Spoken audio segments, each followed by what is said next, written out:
주님과 함께함이 가장 큰 복입니다.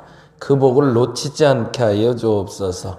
세상의 그 어떤 복보다 주님과 함께함이 가장 큰 복인 줄 알아 그 복을 누리며 그 복을 유지하는 저들 되게 하여 주옵소서. 그 후에 모든 문제도 모든 근심도 모든 걱정도 깨끗이 사라질 겁니다. 무엇보다 구해야 될 것 주님과 동행을 구하게 하여 주옵시고 오늘 한날 그 동행의 능력과 동행의 기쁨과 동행의 평안을 저들이 누리게 하여 주시옵소서. 평안을 허락하여 주시옵소서. 능력을 허락하여 주시옵소서. 위로를 허락하여 주시옵소서. 하나님이 함께 하시니 진정한 복인 줄 믿습니다. 그 복을 마음껏 누리게 하여 주시옵소서. 감사합니다. 고마우신 예수님 이름으로 기도드렸습니다. 아멘. 아멘. 아멘. 여호수아 말씀 함께 본데요. 여호수아 22장 말씀 오늘은 함께 봅니다. 22장 21절에서 29절까지.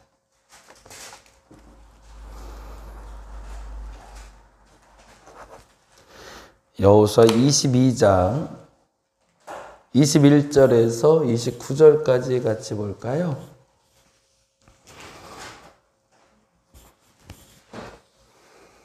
네, 이제 여호수아도 내일이면 다 보네요. 그리고 이제 사사기 말씀 봐야 되는데 22장 21절에서 29절까지 우리 같이 한 목소리로 천천히 읽도록 하겠습니다. 르우벤 자손과 갓 자손과 므낫세 반 지파가 이스라엘 천천의 수령들에게 대답하여 이르되 전능하신 자 하나님 여호와 전능하신 자 하나님 여호와께서 아시나니 이스라엘도 장차 알리라. 이 일이 만일 여호와를 거역함이거니와 번정함이거든 주께서는 오늘 우리를 구원하지 마시옵소서. 우리가 제단을 쌓은 것이 돌이켜 여호와를 따르지 아니하려 함이거나 또는 그 위에 번제나 소제를 드리려 함이거나 또는 화목제물을 드리려 함이거든 여호와는 친히 벌하시옵소서. 우리가 목적이 있어서 주의하고 이같이 하였노라. 곧 생각하기를 후일에 너희의 자손이 우리 자손에게 말하여 이르기를 너희가 이스라엘 하나님 여호와와 무슨 상관이 있느냐. 너희 르우벤 자손 갓 자손아 여호와께서 우리와 너희 사이에 요단으로 경계를 삼으셨나니 너희는 여호와께 받을 분깃이 없느니라 하여 너희의 자손이 우리 자손에게 여호와 경외하기를 그치게 할까 하여 우리가 말하기를 우리가 이제 한 제단 쌓기를 준비하자 하였노니 이는 번제를 위함도 아니요 다른 제사를 위함도 아니라 우리가 여호와 앞에서 우리의 번제와 우리의 다른 제사와 우리의 화목제로 섬기는 것을 우리와 너희 사이와 우리의 후대 사이에 증거가 되게 할 뿐이로써 너희 자손들이 후일에 우리 자손들에게 이르기를 너희는 여호와께 받을 분깃이 없다 하지 못하게 하려 함이라. 우리가 말하였거니와 만일 그들이 후일에 우리에게나 우리 후대에게 이같이 말하면 우리가 말하기를 우리 조상이 지은 여호와의 제단 모형을 보라. 이는 번제를 위한 것도 아니요 다른 제사를 위한 것도 아니라 오직 우리와 너희 사이에 증거만 되게 할 뿐이라. 우리가 번제나 소제나 다른 제사를 위하여 우리 하나님 여호와의 성막 앞에 있는 제단 외에 제단을 쌓음으로 여호와를 거역하고 오늘 여호와를 따르는 데에서 돌아서려는 것은 결단코 아니라 하리라. 아멘. 아멘. 오늘은 20장부터 22장을 보는 날이고요. 20장은 도피성의 역할은 이렇게 해놓으시면 좋을 것 같아요. 20장은 우리 이제 계속 반복해서 봤던 부분이기도 한데요. 20장 이야기는 도피성의 역할은 무엇인가 라고 해놓으시고요. 3절에 동그라미, 6절에 동그라미, 9절에 3, 6, 9가 어떻게 되네요? 3절, 6절, 9절 동그라미 해놓으시면 도피성의 역할에 대해서 쉽게 이해하실 수 있을 것 같아요. 도피성의 역할 한번 볼까요? 3절 같이 한번 읽어봅니다. 부지 중에 실수로 사람을 죽인 자를 그리로 도망하게 하라. 이는 너희를 위해 피해 보복자를 피할 곳이니라. 이유가 나오죠. 부지 중에 실수로. 무엇인가 알지 못하고 인식하지 못하고 그런데 극단적인 경우가 발생한 거죠. 사람을 죽였을 때 그들에게 피할 곳을 만들기 위해. 그래서 도피성이라는 것을 만들어 놓았다라고 이야기합니다.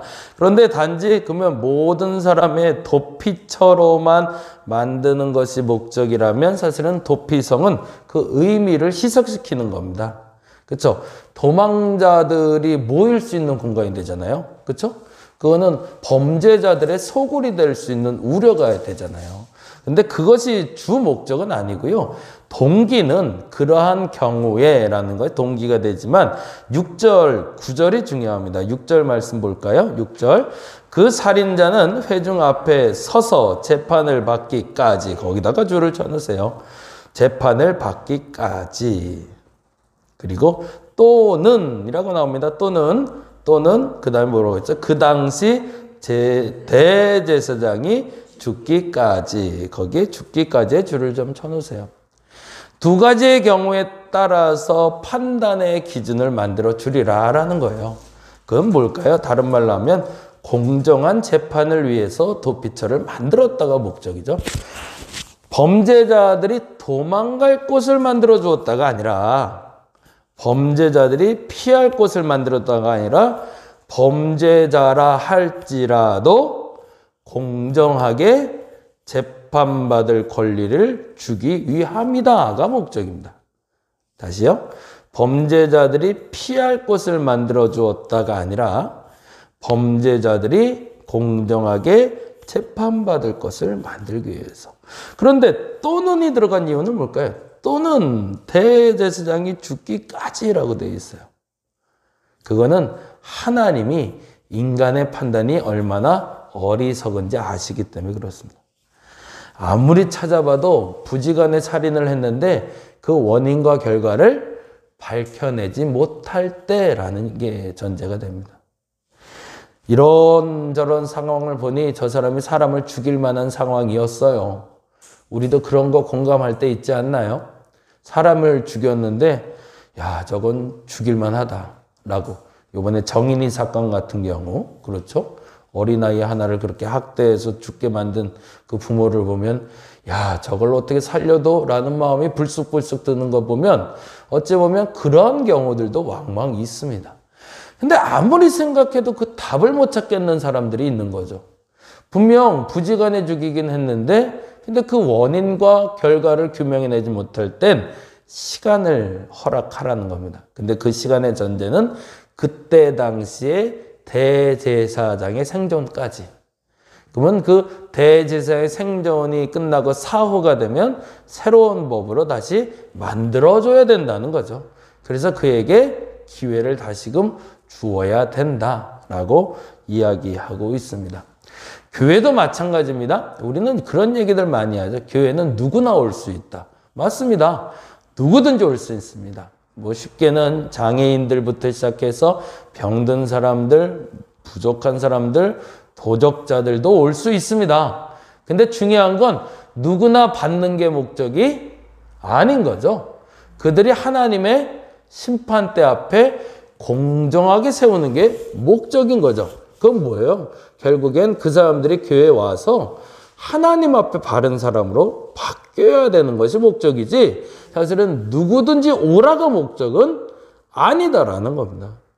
교회가 문제가 그 부분에서 조금 오해가 생겼던 거죠.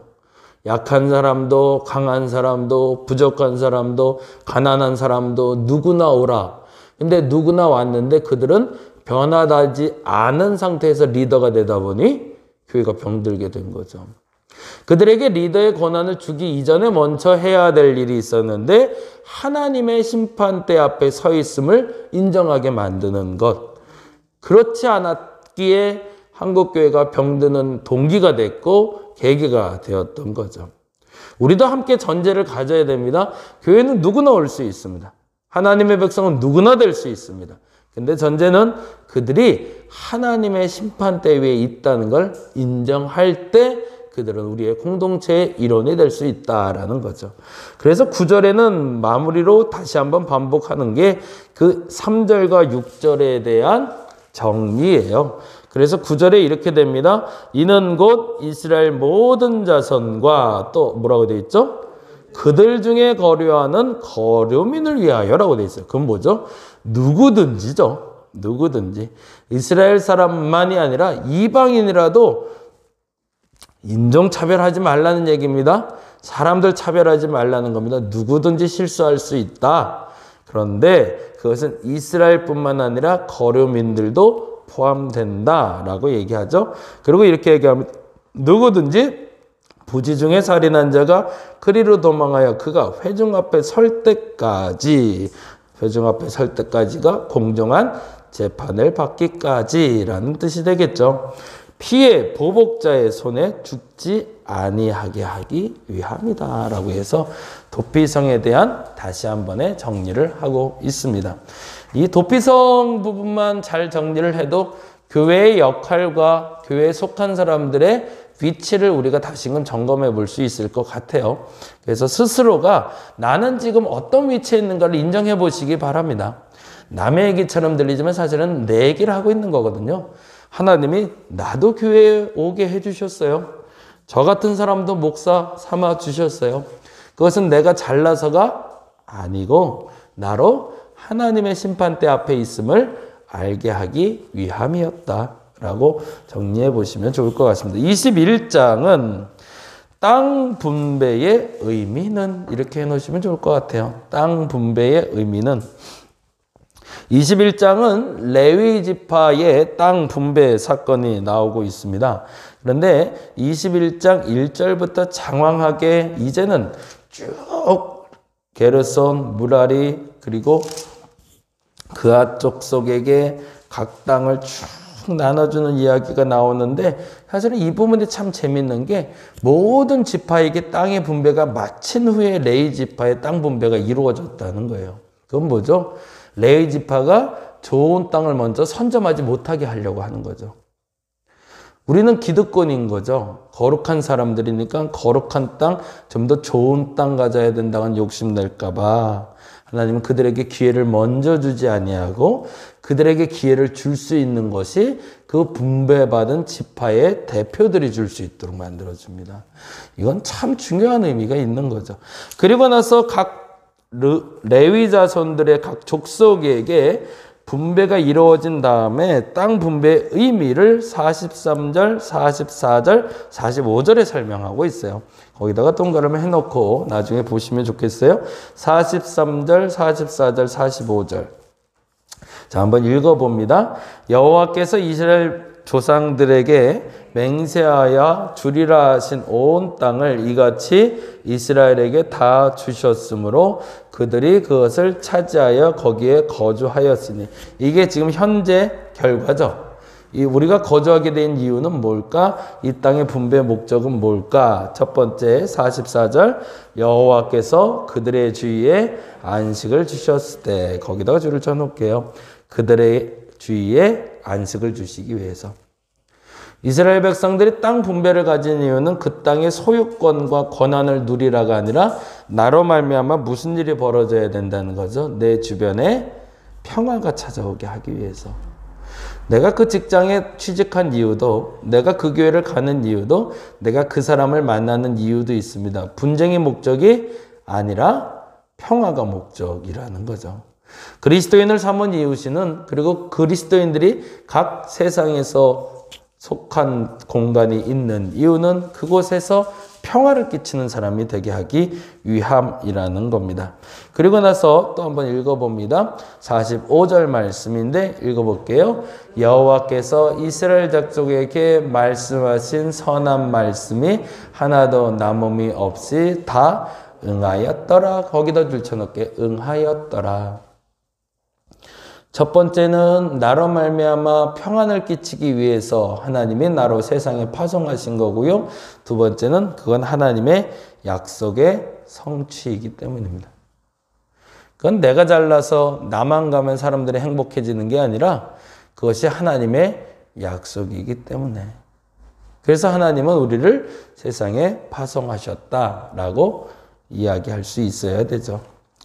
그리고 오늘은 22장 얘기하는데요. 요거 잠깐만 나누고 미처 못 나누게 되면 내일 마무리하면서 같이 나눴으면 좋겠네요. 시간이 조금 갔는데 간단하게만 얘기할까요?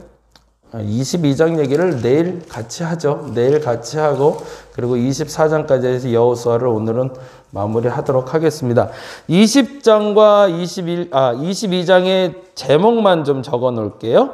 요단 동편 제단의 의미는 이렇게 해 놓으시면 좋을 것 같아요. 요단 동편 제단의 의미는 무엇인가? 요단 동편 제단의 의미는. 오늘은 이렇게 기도합니다. 도피성 이야기와 레이지파를 통한 땅 분배의 의미를 통해서 우리 이렇게 생각했으면 좋겠어요. 나는 어떻게 부름받았는가 먼저 질문했으면 좋겠습니다. 다른 사람 생각하지 말고 나는, 나 같은 사람도 교회 나오게 하셨는데, 나 같은 사람도 구원하셨는데, 그것에 대한 감사가 있는 오늘 한날 되시기를 간절히 바랍니다. 그런데 무엇보다도 중요한 건 왜죠? 왜 나로 도피성에 부르셨을까? 왜 나로 땅 분배하여 그 땅을 나누어 주셨을까? 앞서 말씀드린 대로 하나님의 공정한 판단 앞에 서게 하기 위해서, 그리고 또 하나는 나로 하나님의 백성이 되어 주변 이들에게 평안을 끼치게 하기 위해서. 그리고 나로 그 두 가지 역할을 잘 감당하는 한날 되게 해달라고 기도하는 저와 여러분 되시기를 간절히 바랍니다. 기도하겠습니다. 허락된 시간에 허락된 공간에 머물게 된 목적과 이유가 있습니다.